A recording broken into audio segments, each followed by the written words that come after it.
রহস্যময় দ্বীপঘর পর্ব ১। পরিচয়। মোহাম্মদ আবদুল্লাহ আল সাদ লিখেছেন।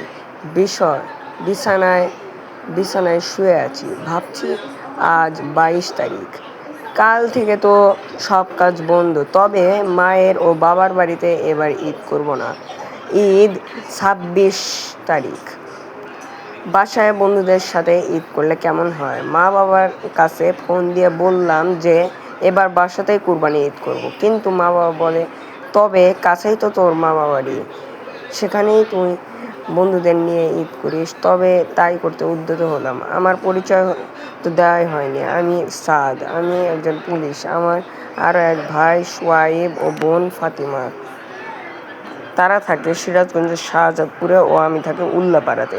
তারা যথাক্রমে একজন শিক্ষক ও একজন ডাক্তার। তাদের কল করে বললাম যে এবার মামা বাড়িতে তথা বড়হর গ্রামে ঈদ করব। তারাও রাজি হলো। আমি তখন তাদের থেকে দূরেই গাজীপুরে থাকি। মা বাবা থাকেন পিপুলবাড়িয়া স্থানে।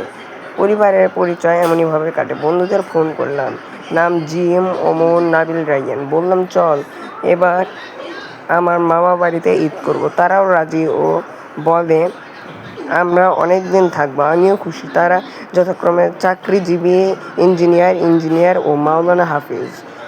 সবাই ভাবি যে গরু কোরবানি করব। সবাই রওনা হলাম। জিএম ও রাইয়ান শিয়ালকোল এবং ওমর ও নাবিল থাকে সমাজ কল্যাণ। বাসে করে পৌঁছালাম সিরাজগঞ্জের উল্লাপাড়ায়। আমি বাস স্ট্যান্ডে দাঁড়িয়ে আছি। ১ ঘন্টা পর সবার সাথে দেখা করব। ভ্যানে করে সবাই রওনা হলাম। যেতে যেতে রাত ৯:৩০ বেজে গেল। তখন চারিপাশে আবহাওয়ায় সবাই মুগ্ধ হলাম। চারপাশে পুকুর, সরিষা গাছ, বাড়ি আছে। যখন পৌঁছাতে যাব তখন দেখি একটি নৌকায় একজন মাঝি বসে আছে। তখন একটি জোরে আওয়াজ উঠল। তা যেন মনে হলো পুরো দেশ কাঁপাবে। আওয়াজটি হলো আয় আয়। তখন মাঝিটি অনেক জোর গতিতে পাড়ে আসতে যাবে, একটি কালো ছায়া নৌকা উল্টে ফেলে। তখন মানুষটি পাড়ে উঠে ঘরের দিকে জোরে দৌড় দেয়।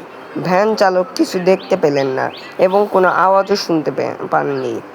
পরিমার্জিত সমাপ্তি। পার্ট 2 চাই।